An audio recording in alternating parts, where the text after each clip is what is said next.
Welcome along to the Impact series. I'm your host, Charlie Webster. I hope you've been enjoying the series so far. What we're wanting to do is really shine a light on those that are in the fight against malaria and look at some of the doubts, some of the challenges around it, and create some insights and really shine a light on the people that are doing incredible work in the fight against malaria. I'm so pleased to welcome the one and only Kingsley Holgate. He's a man of everything, incredibly inspirational, and I can't wait to speak to him. He's an adventurer, he's an author, a TV personality, he's a speaker at the New York Explorers Club. He's done absolutely everything, and he's known as the most travelled man in Africa, and also started his own foundation, the named, obviously, Kingsley Holgate Foundation. Welcome, Kingsley. So great to have you on here, and so excited to speak to you.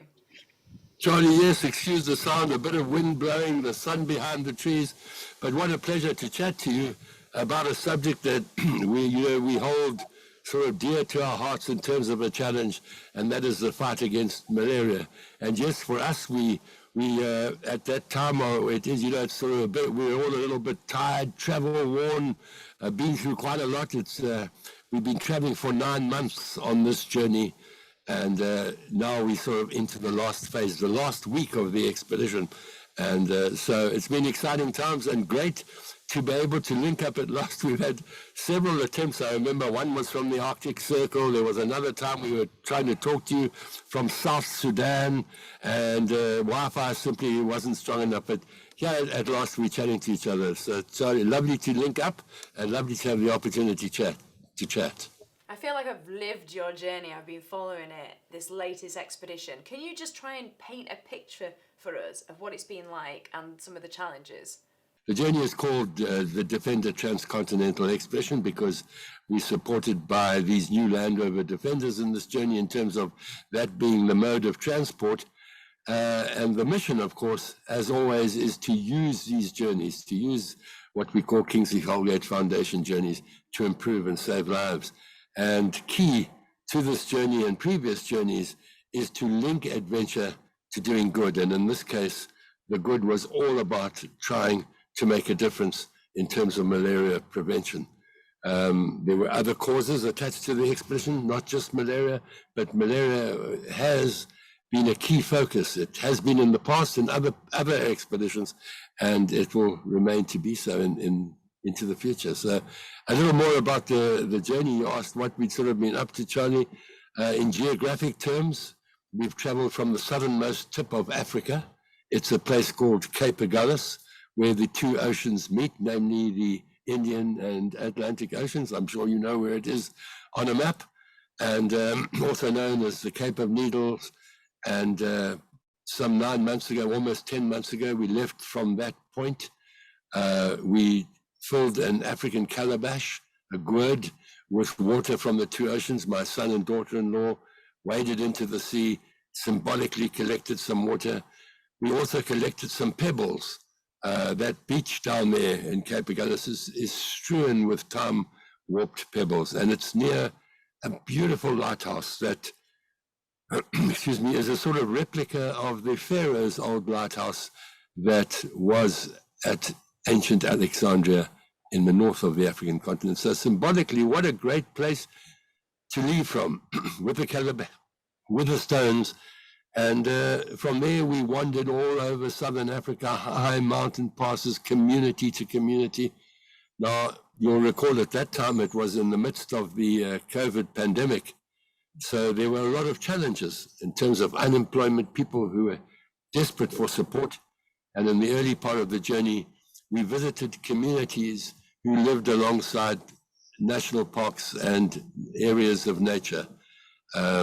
So we were able to assist mums and babies not only with malaria nets, but with nutritional food packs. So important that the two go hand in hand, the need for nutrition and the need for protection against the blood-sucking bite of the Anopheles mosquito. So that went hand in hand.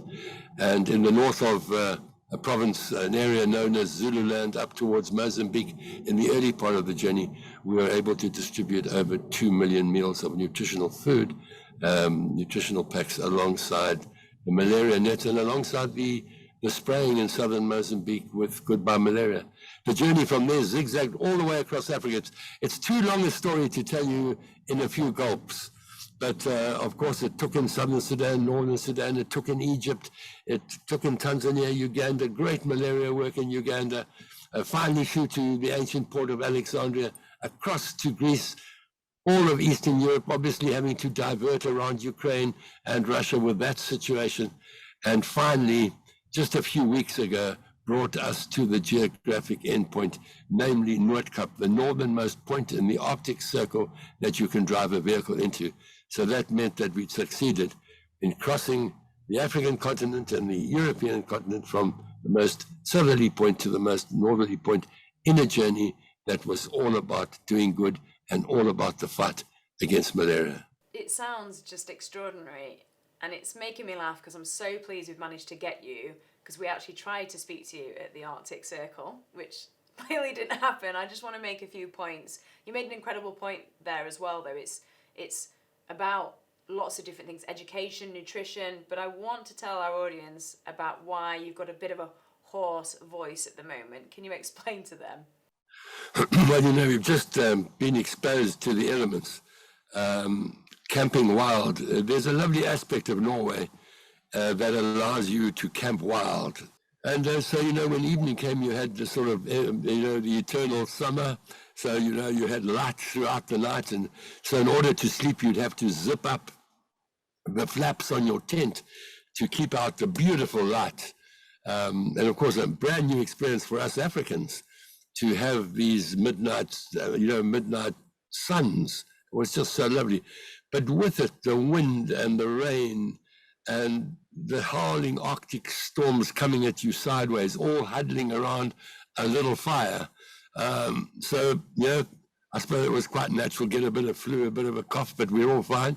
It's not malaria. So yes, excuse the whole, I should put a little bit of honey into the rooibos. I think that might help.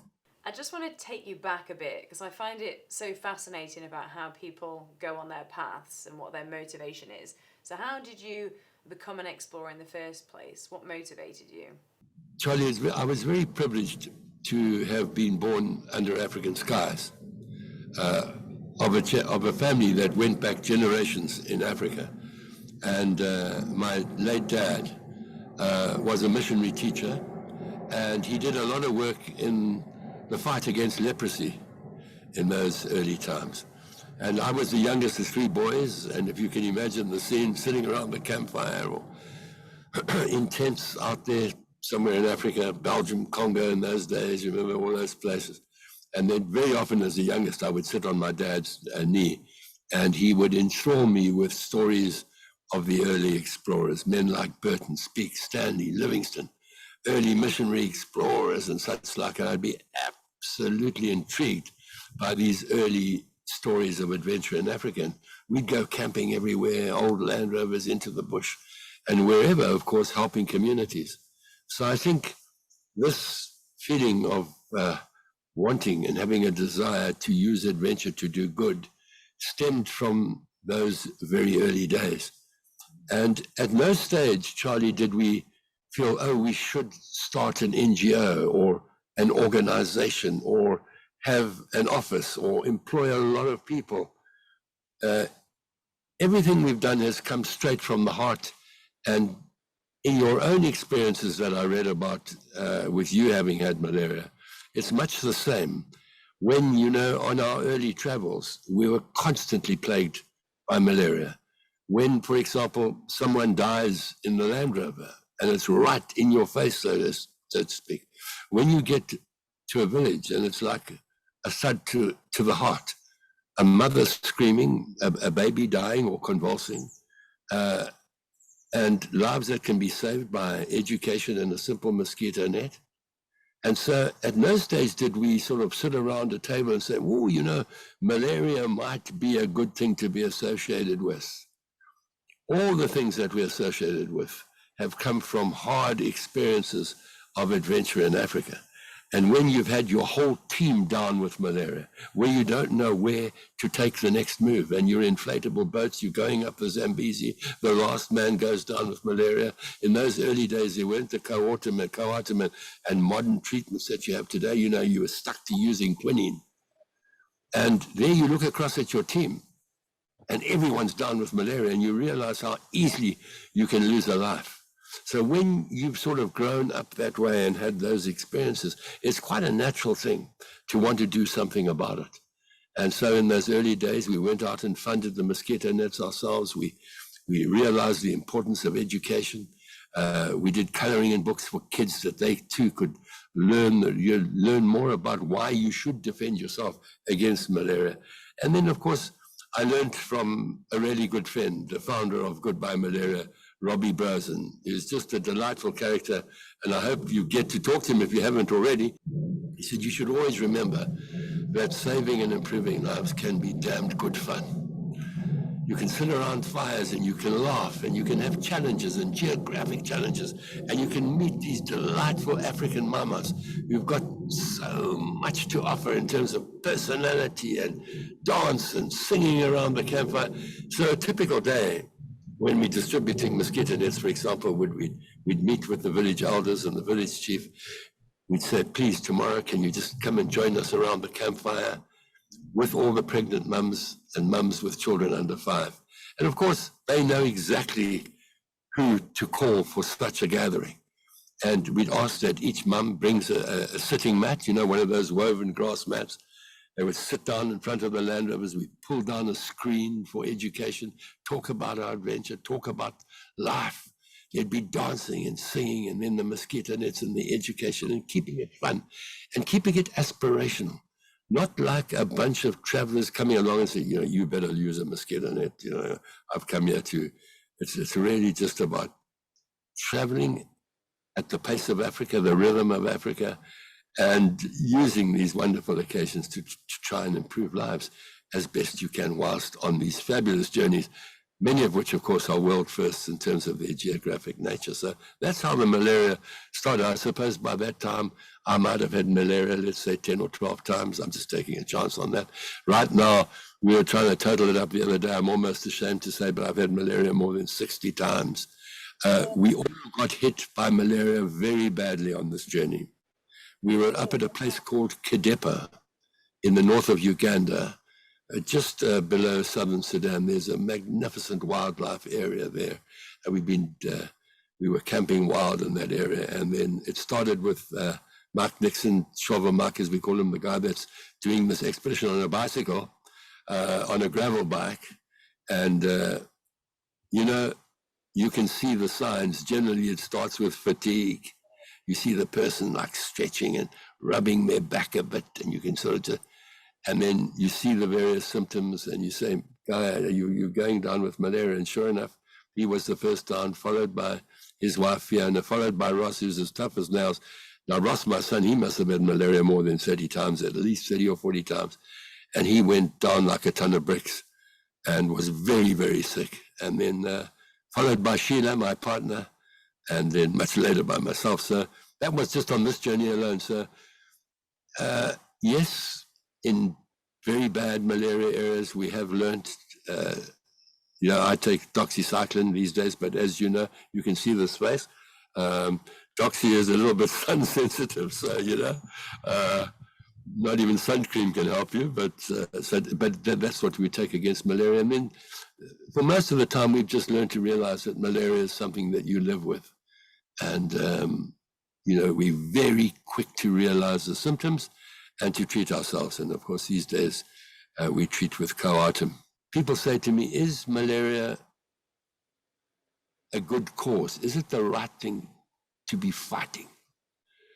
And I say, you know, until you've experienced the pain and suffering that malaria causes so quickly and so radically and so suddenly, and leaves you so debilitated, if not dead, then you realize that it's something that's worthwhile fighting. And sorry to be charging on, Charlie, with this, but we all know that with the COVID pandemic, the the foot has been lifted off the accelerator, and there's been a change of focus, obviously. And so I think we need to remind people to invest and put their hearts and souls and minds, if you believe in it. And of course, Africa is at the forefront of all this in terms of the tragedy of malaria. And we mustn't give up the fight against this silent killer, this deadly disease of malaria. You can learn so much from people that are, let's say, at the last mile, and it's that mutual relationship. But I just want to pick up on something that you said, because actually today is really significant for me, because something I want to tell you, Kingsley, and our viewers, that it's my 6th-year anniversary today when I'm speaking to you of when I actually fell critically ill with malaria and was in a coma. And something that I've learned since then, since I've been involved in the world of malaria, is that line that you said, that we just have to live with malaria. But at the same time, you were talking about not making sure that we don't take our foot off the accelerator. So should people have to live with malaria?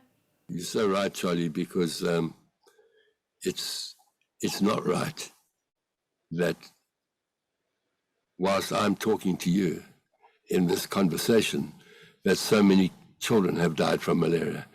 And in this modern day and age of such technical advancement, it is actually incredibly wrong and unfair that children still die for every day and night around the clock from malaria. It's not something that we should just sit back and say, oh, it's something we need to live with. It's something that needs to be eradicated. It's something that we need to fight. And we've given such a chunk of our lives doing that. Because if it just got to, in African terms, malaria is something you just have to live with. Well, that might be a reality to a degree, but it's not the excuse for not fighting to eradicate malaria. And I so value all the organizations that do a good job in this regard. And we work with organizations like Goodbye Malaria, like Permanet, Vestergaard with the nets. And without that collaboration, there would be no chance of success. And what I found interesting during this COVID pandemic, although it has taken the foot off the accelerator in terms of malaria, I've never in my entire life of adventuring, have I known such collaboration between people wanting to be put into the right direction, faced in the right direction, given a purpose. And we'll be chatting to, let's say we'll be chatting to Coca-Cola in the MD of Coke in Mozambique and say, we need to move 10,000 mosquito nets up to the north to where a number of refugees have had to leave their homes because of rebel activity in the province of Cabo Delgado up against Tanzania. Do you have any space in your trucks? Now, this is not about business contracts or agreements or sending reams of emails. Sure, we can help. We can move 10 tons.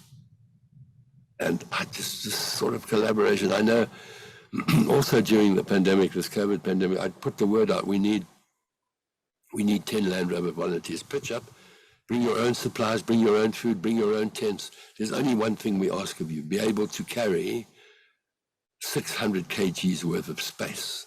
That would be 2 or 3 bales of mosquito nets, for example, in terms of malaria. And the level of support from people wanting to do good. And we just need to harness as much of that as we possibly can. We realize, by the way, Charlie, that we are just 2-bit players in terms of the greater malaria challenge. But I think when it comes to being at the rock face and living it on a daily basis, out there with communities, out there with the mums, finding mums who are going to be champions, mums who are going to ensure that the other mothers in the areas use their mosquito nets correctly. And all the fun that goes with it, and all the communication, and the football games for the kids, and the song and dance and cultural events and everything. But the overriding message, it is unnecessary, to die from the silent killer of malaria. We can fight it and we can defeat it. So, like talking to you now, any efforts that can help in this regard, we should embrace. Let's talk a little bit about football that you mentioned. You know that I'm a big football fan. And it's interesting about being creative with the way that we educate around malaria. So can you tell us a bit more about the work you've done with malaria and art lessons and soccer trophies and Goodbye Malaria? You know, Charlie, we get to some of these deep rural schools and they haven't had the privilege of having had art materials before. So in terms of those colorful felt tip pens, these kids don't even have a pack of crayons or decent art material. So, yeah, when you go there, yes, it's an art lesson about malaria. So there's a template with, you know, asking them to allow people to come into their village and spray, and the use of mosquito nets and why you should, prevent malaria. And so, but it's also an art lesson, and it's also a lot of fun. And then there's prizes and footballs, and then at the same time as one is judging the best artists, then there's a trophy challenge match, a Goodbye Malaria football games with the overriding message, and even having some of the sprayers in their uniforms on the side of the pitch, and a little sound system attached to the Land Rover, and of course the prizes and the humor, and of course choosing some of the kids to be referees in their own language. And just the mere fact that you've got a decent sound system attached to the Land Rovers makes such a difference. It becomes an event in that little community, with the plastic chairs under the tree. And it leaves a lasting message. People came here, one with the big beards, whole gang, and a lot of fun. And we kicked the ball around and we did art. And they taught us how to fight malaria. And what is so gratifying for us is on occasion you'll be driving through a deep rural area. And I remember the last time this happened, we were traveling through a part of Tanzania, and an elderly man ran out into the street and waved us down. It was a little track, and he said, "Please come with me." And we went into the sort of little compound there where they'd have their tribal meetings, their community meetings. And he said, "We remember you having been here 2 years ago." And hut by hut, house by house, he took us to where the mosquito nets were still hanging. And he said, "Since you were last here, we have not lost a single life to malaria." And I thought, it's so simplistic. So what we did, of course, is we gathered up all those old mosquito nets there, and then we went back into each of those living huts and took down the mosquito net and replaced it with a new one. And, that's really gratifying too. And, you get to an orphanage, there's not a single mosquito net. And you take an air drill and you put the screws into the ceiling and you hang the nets over the beds. And so that you haven't just arrived there and dumped some mosquito nets. You've actually arrived and done something practical. So when you visit the next time, there are the nets. And I think that's the small role that we can play, because, adventure has got great energy, from your adventurous spirit. So there's something about the tires and the tents and the campfire and all the stuff that goes with it. And if you can use that same energy to do good whilst you're traveling, it makes an enormous difference. And it actually becomes the heart and soul of the adventure. And I remember on one occasion, I'd just like to share with you, Charlie, we just completed a journey to track the entire outline of Africa. It had taken us 449 days, 33 countries. And I remember coming back down the coast of Tanzania, down the coast of Mozambique, and getting to northern Zululand, and we were sitting around a campfire, and everybody probably looking like I do now and sounding a bit like I do now, a bit bedraggled after a very long, intense journey. And I looked around at the team, guys and girls and their faces. And I said, if you were asked to do it again, would you rather just stick to the geographic challenges? Because they're hard enough on their own. No one at that time had ever succeeded in tracking the entire outline of Africa. There was Somalia to consider. There were those days Sierra Leone, Liberia. It was challenging. I said, surely that in itself would be enough, and you wouldn't have to do all this humanitarian work. And to a man, they all said, if you took that away from the adventure, the adventure would lose its heart and soul and its very reason for being. So it's what we do, it's what we enjoy. And of course, over and above the malaria, there's the right to sight work, the provision of reading glasses to poor-sighted people. And that goes hand in hand once again. You know, there are your mums and children getting their malaria nets under a marula tree.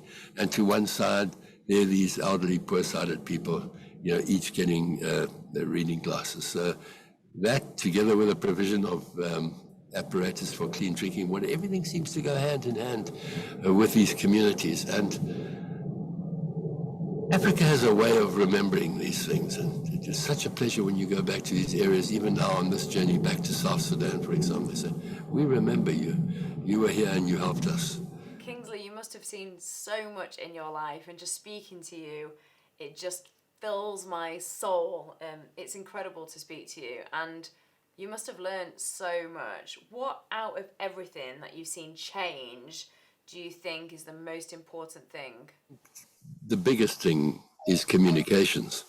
I mean, you go into the smallest, most remote village, and there's a little Chinese mobile phone that a mum's got, you know, stuck under her dress, and she pulls it out. And when you're doing right to sight, you use that as a mechanism to see how strong her eyes are, for example. And I know that, you know, malaria prevention messaging through these mobile phones has been enormously. I know we were part of a massive campaign in Uganda once. So in terms of messaging, we live in an age where it would be so much easier, and is so much easier, to send a malaria prevention message out to the people.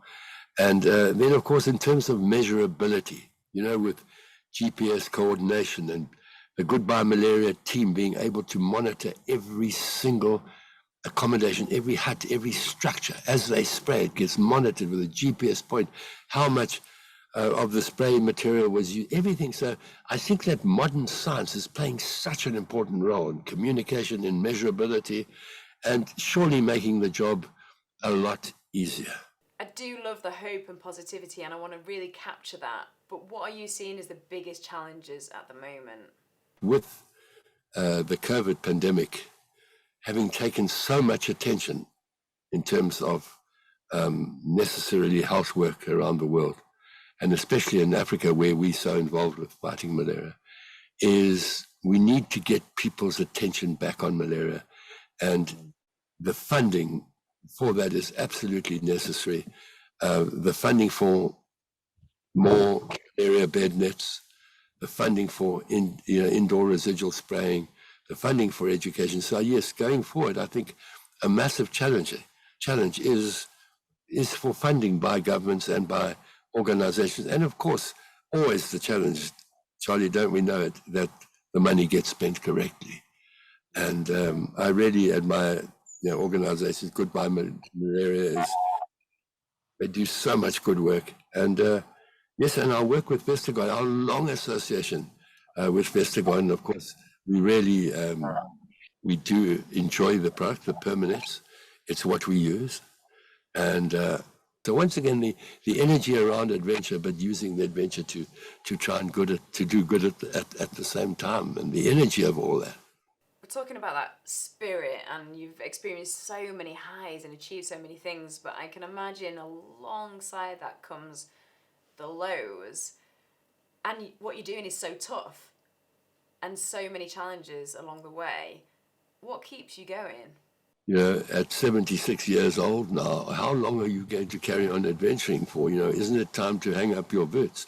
The answer to that is, you know, we are towards the end of a big expedition now, and we're still carrying on. And I often say to people that all I would need personally would be just a little pile of stones in Africa. It's called an E04, just a little cairn of stones somewhere in the wilderness. And the words would simply be, thank you, Mama Africa. Because the continent of Africa has given us, as a family and as a team of adventurers, so much hope, so much joy, so much passion. The wildlife, the cultures, the music, everything that happens on the African continent gives us so much daily hope that to spend time and effort to be able to help people at the same time, I'm not even going to say is a price to pay, because it's a pleasure to pay. And if you're passionate about Africa, really you can't ignore malaria. Yeah, sadly, malaria just knows no boundaries and affects innocent children who don't have a voice and don't have a choice, and pregnant women. How do you, because I'm British and I know I have malaria, but how do you engage the rest of the world, Kingsley? Well, I think individuals and the rest of the world and communities just need to get behind the fight against malaria. They need to find out who they can support. I mean, I mentioned Goodbye Malaria. It's an organization that we are founders of and support very, very strongly. And I like the way that they run their spraying program. Everything is accountable. Every cent is accountable. And the work, the method that they go about everything almost like a military campaign, doing it so well. And I think if you can't put personal time into fighting malaria, if you can't come out to Africa yourself and be part of a team, then certainly try and fund a credible organization like Goodbye Malaria and support the massive spraying program that they do in southern Mozambique. And you know, people say, if you can defeat malaria in Mozambique, you can defeat it across the rest of Africa. Mozambique is one of the worst hit areas. It's prone to a lot of flooding, flooded rivers like, it's happened again this year. And so a fight to start in Mozambique is a good thing. And I would urge people to support Goodbye Malaria. And, we just founders, we're not involved financially, but a great cause. I feel bad keeping you talking because I feel like there's so much more I want to ask you, but with your voice, I just want to wrap up. But make sure that I ask you about what's next, because you said people ask you about, for want of a better phrase, when are you going to hang up your boots and mention your age? But do you plan the next thing, and what's next for you? Well, Charlie, generally what happens is whilst you're on one expedition, so it spawns another. You sit around the campfire at night and think, wow, when we get back from this, what about this area? We need to do more work here. And I think you'd love the simplistic way that these expeditions begin. It's simply a big paper map of Africa, just only with the country borders filled in. And then we sit together as a team. My son Ross, who runs he's the expedition leader these days, done so many great journeys, and we'll sit together as a team with Sheila, with Anna, with everybody, and we'll sit around this big map of Africa and say, where can we help the most? And then we'll design the next journey. Something that I'm particularly interested in, and it deeply involves the fight against malaria, is that at the same time I feel a need. I think it's because we cherish our wildlife so much, our rhinos, our elephants, our wild spaces in Africa. So I do, wherever possible, try and assist communities that live alongside these conservation areas, these wildlife areas, because I just feel that if we can show that conservation also cares for you, not just for wealthy tourists to fly in or come in their 4x4s and live in very comfortable safari tents and see Africa.